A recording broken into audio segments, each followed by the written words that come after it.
Speaker, sir, I rise to participate in the motion of thanks to the Governor's address which was delivered in this August House on 21st March 2023. The motion was moved by the Honorable Member Sri Tompang Osgom and seconded by H. Tobioto, our meeting. I appreciate your participation in moving the motions. So as the leader of the 14th House of the Nagaland Legislative Assembly, I also take this opportunity to express the appreciation of this House and all the honorable members to the Honorable Governor Sri Ganesan for the address, the first session of this new House. Our Governor is a seasoned leader and well-known personality who had made positive contribution to public life in various capacities stretching across decades. We are indeed fortunate to have a person of his caliber and experience to come as our Governor, and we look forward to his guidance and advice in the coming months and years in the service of our people. Sir, in this, I want to extend my appreciation to those who have participated in the debate. There was an amendment moved by Sri Kuzalizo and Sri Achumbemo Kikon, and their active participation were highly appreciated. And then other participants like Senior Member Mr. Kaito, and Kogim Elim Chen, Matan Yantan, and Bashar Mamba Chang, and Dr. Sakato A. Sema. Those people who were to participate, but for various reasons, they had not been in the House, so you had cut short. But I thank them and appreciate for their concern and active participation, giving their view and positive suggestions to various departments, point out weaknesses or highlighting some departments. Also, giving a critical analysis and also advice on the policies and program for the better service to our people. Therefore, I take this opportunity to extend my appreciation and also gratefulness to them. And I must also extend my gratefulness to the citizens of the state and appreciation and the electorate for reposing faith in my government and giving a commendable victory to the People's Democratic Alliance, that is NDP and BJP. The overwhelming mandate encourages us to work with renewed vigor in our collective endeavor to serve the citizens of the state. I extend sincere gratitude to the Honorable Prime Minister, Sri Narendra Modi ji, Honorable Union Home Minister, Sri Amit Shah ji, and BJP party leaders, the President J.P. Nadda ji, and all rank and files, the central leaders who joined us in our election campaign and connected with the citizens of Nagaland. Our campaign was a movement that engaged with all sections of the people in a dignified manner, and we assured that we observe respectable decorum while at the same time create a positive connect between people belonging to all sections and also brought the mainland closer to our state. I express sincere appreciation to the Honorable Prime Minister, the Home Minister, Union Home Minister, and Party President and rank and file for also attending the swearing-in ceremony and blessing us with their presence. It was a historic landmark and the first time that the Prime Minister of the country attended swearing-in ceremony to show the concern of the central government and the present dispensation in Delhi towards our state and its citizens. I place on record our appreciation to the Election Commission of India, the State Election Department, and all the government agencies of the state, including the administration police, for conducting peaceful and successful general election in Nagaland Legislative Assembly. Our government machinery has proved once again that it is efficient and capable of carrying out any given responsibilities. I also commend the civil societies, mass-based organization, tribal halls, church organizations, NGOs and all other stakeholders for making positive contribution toward a successful election process. Most of all, we must compliment the electorate of Nagaland for delivering a high voting percentage, 86.72%. Once again, Nagaland has shown the world that we believe in democracy and our citizens continue to contribute towards the nation-building process by strengthening the foundation of democracy in the world's largest democratic country. Speaker Sir, I take this opportunity in extending my heartiest congratulations to my 59 colleagues who have won the mandate of the people and are now honorable members of the Nagaland Legislative Assembly. We have created history by electing two women, namely Mrs. Salutona Puse and Mrs. Ekhani. While congratulating them, I especially thank the electorate of their constituencies for writing history, not only for themselves, but for the Nagaland Legislative Assembly also, and in our state, getting a huge history as we had given in our manifesto, women empowerment and gender equality. They have proven, and they have proven they are equally capable as men. We are proud of them. In the system of democracy, parliamentary democracy, the process of election is considered as the highest court of democracy, as ensured in the Constitution of India.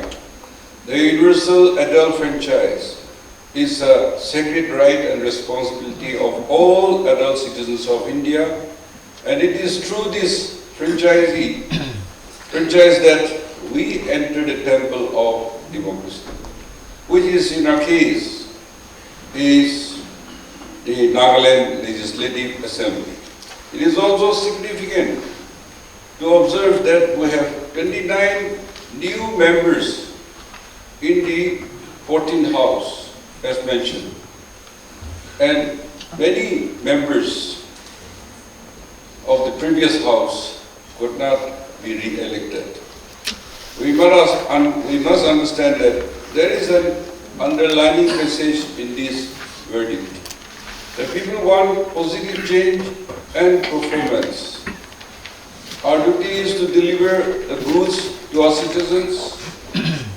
We have taken the decisions to serve the public, and we must never undermine the mandate which the people have placed upon us.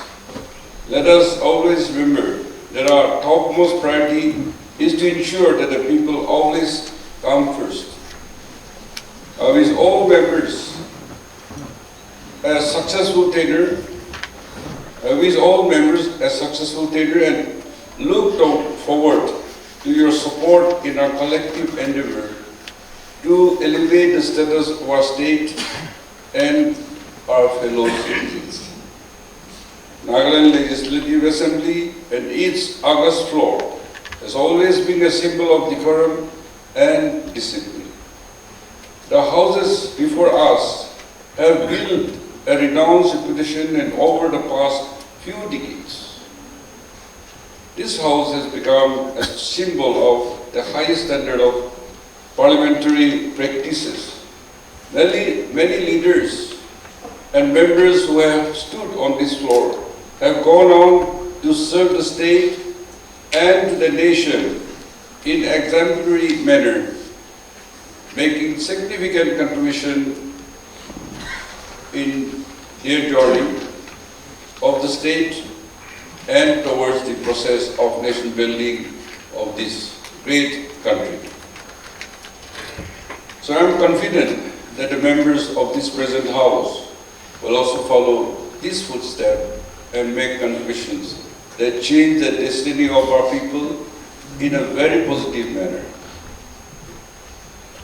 I will not be able to make all the comments of the honorable members who have participated, but I will only quote few and then we'll have plenty of time to go into details. On the amendment moved by the two members of NPF as mentioned, Azo and Achumbemo had participated and they had made a lot of comments which I should appreciate, and I take it positively because they are also had mentioned and advised many areas where needs improvement. Honorable MLA Sri also had stated that election has become based on money power. I think we should be cautious with what we utter. We should not undermine the mandate of the people. The electorate has spoken, and to say that money power was the determining factor is disrespect to our fellow citizens, including the very electors who voted for you also. Let us not undermine the wisdom and intelligence of the people. Rather, all of us, including the political parties, should self-retrospect and try to understand the dynamic of the electoral results. Let us not make blanket statement that paints our state and our citizens in a poor light. Let us respect each other, and if we are indeed saying that we are humbled by being re-elected, then we should respect the mandate of the masses. Yes, there will be a lot of loopholes and weaknesses, but that need to be taken up in a different platform. To say that only one party is champion of the Naga political issue is totally unreasonable, and from the reality of the given present situation, the Naga political issue and the Naga political movement is not a private property or domain of any party, organization or individuals. In fact, every Naga citizen is a direct stakeholder in the Naga aspiration for genuine peace and honorable solution. Let us remember that every Naga family across all our inhabited areas have made sacrifices and contributions to the Naga movement over generations. It is because of the contribution of all sections of the people that our movement has reached thus far. Our history and culture have been recognized as unique, and political negotiations are ongoing at the highest level, claiming to be the sole champion and the only party that stands for Naga issue is unacceptable and disrespect to all Nagas across generations. The contribution and sacrifices of past leaders and political parties are acknowledged and not denied and never to be denied. But to say that only one party has made contribution and it is the only champion is found unreasonable. Let us not make political rhetoric and play to galleries, but rather let us be practical, realistic, and honest and work collectively. We should send out the right message of oneness so that other sections also take our lead and forge unity. To say that only one party is the champion and the others will create mistrust, disunity, and one will be ridiculed by the public. Let us accept reality and let us not undermine wisdom of our fellow citizens. The mention made about the letter of support submitted to government to support my government have been asked for voicing whether we accept the letter of support. In our meeting over dinner, I had explained to you when we discussed in our joint parliamentary meeting of NLTV and BJP, and I had told my honorable members, the alliance partners and my party, that as a leader of the legislators, it is my privilege that other parties and independents are giving support to the government unconditionally.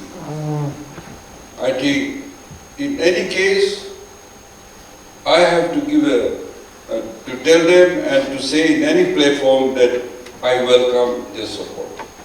And as mentioned, these letters were submitted to the Honorable Governor, and also all these support letters were given to the Nagaland Legislative Assembly Secretariat for record. And I want that all of us are together so that in the interest of our people and the state for an early solution to Naga political issue and various other issues confronting the state, we require support, cooperation, and assistance of each and every member of all political parties, including independents. And therefore, I had also spoken to the BJP High Command and the central leaders, and they had agreed heartily, and therefore, I accept your support, and I'm sure that we coming together and all the political parties and independents supporting will help the state in reaching even higher level of development, progress, and for early solution of Naga political issue, which is what we aspire and look forward to it. Speaker Sir, I also appreciate for bringing out in details the achievement and development activities being taken by various departments and also mentioned about the budgets and fund allocated by the participants. I thank the honorable members for appreciating and remarks. As government, we need to be always transparent and share with them who in fact are the biggest stakeholder in whatever we do and keep bringing to their notice and knowledge so that they are fully aware of what government is doing and intends to take up in future. On the policies and programs, the vision plan for every sector. Speaker Sir, through you, I want to convey that for every department and sector we have planned for the coming years, which were made, which we make every attempt to follow and do things in the interest of the public and for inclusive development in that sector pertaining to the department concerned. The achievement highlighted in the address of various departments are in fact a part of that vision plan which could achieve in particular year.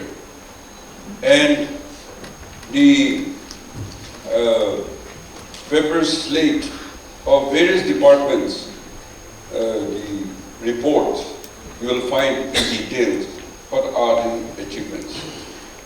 Speaker Sir, on illegal migrants, honorable members have spoken about the threat that our state faces from illegal immigrants.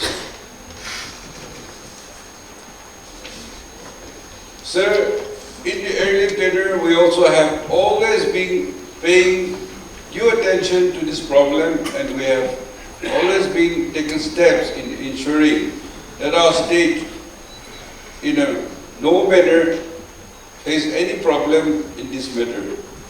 We moved to the online region for ILP, for online permit, extended ILP region in Dimapur, which has also remained outside the purview of ILP, and took various administrative measures in order to completely curb the possibility of issues of fake indigenous certificate also, and protecting the right of the indigenous of our state. And we are in a process of taking several administrative and structural measures for strengthening the procedure for identification, scrutiny, and issue of indigenous certificate. As we had discussed, and you are aware, that to issue the indigenous certificate, things are in the continuous process. The village council is the authority at the grassroots. Who is native and who is not native, and who should be the indigenous or who should not be, will be certified by the village authority, and this will be scrutinized by the administrative officer in that area, and recommendation forwarding to the Deputy Commissioner for issue of indigenous certificate. And that's how the responsibility lies with the public ourselves.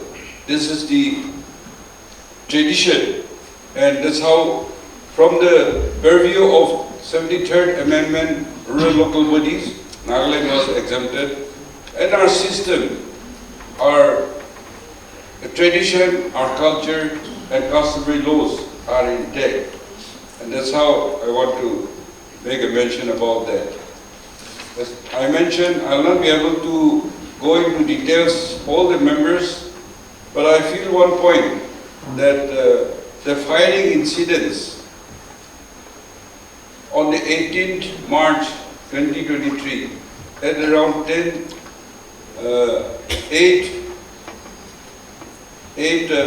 p.m., 10 hours at Liku village resorted by some UG cadres belonging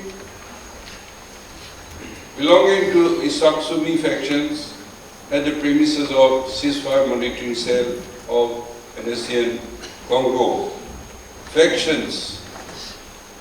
The cadre of Isaksumi, in combat camouflage, resorted to firing in spite of the intervention by the Telugu village council members.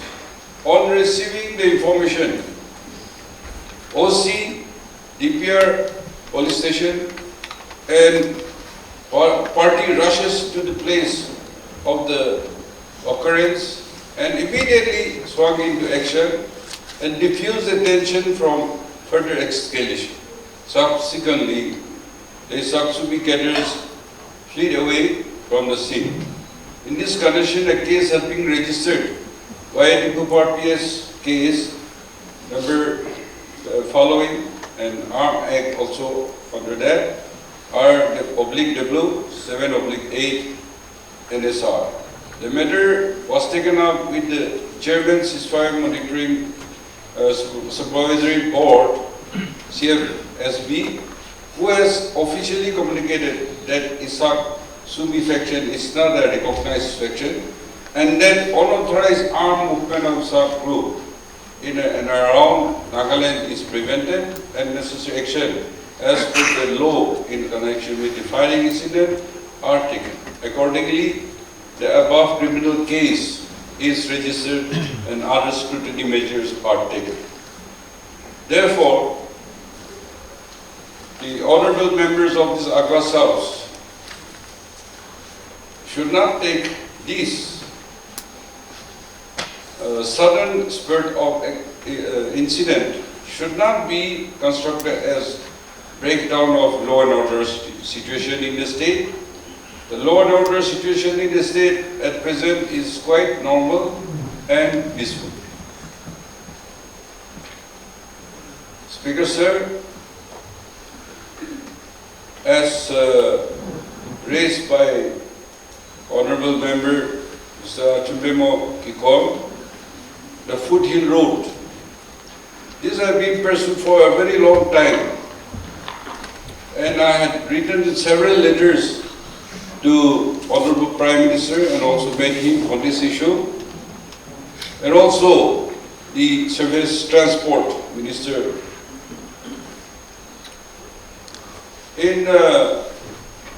We have decided to take phase-wise because at one go they cannot sanction the money, and that's how phase-wise, first phase and second phase, all the DPRs are submitted and we are waiting for approval. And the length from Kelma to Tizit is about 320 kilometers. Since it is going phase-wise, the exact number of kilometers cannot be determined. There may be a few variations, but I think that will be taken care of. So many of you had touched upon and also appreciating the government activities and the achievements for which I am grateful to all of you. So, Speaker, sir, before I conclude, I once again extend my deepest appreciation to all the members of this House for your participation in the proceedings. The deliberations have mostly been positive and fruitful and will go a long way in improving the delivery mechanism of the government departments. I have made responses only to some of your comments, suggestions and statements. And so all this we will look into, though I may not be able to personally able to reply each and every one. I assure you that honorable ministers and advisors who have all taken serious notes of the deliberation and also the government officials in attendance have taken note of the observations. I assure you that all constructive suggestions will be followed with sincerity. I once again extend appreciation of this August House to the Honorable Governor's address for your active debates, and in his the Governor address which he delivered on 21st March 2023. So I want to request the honorable members of NPF to withdraw the amendment so that we can move the proposal that the House adopt the motion of thanks to the Governor address unanimously. Thank you.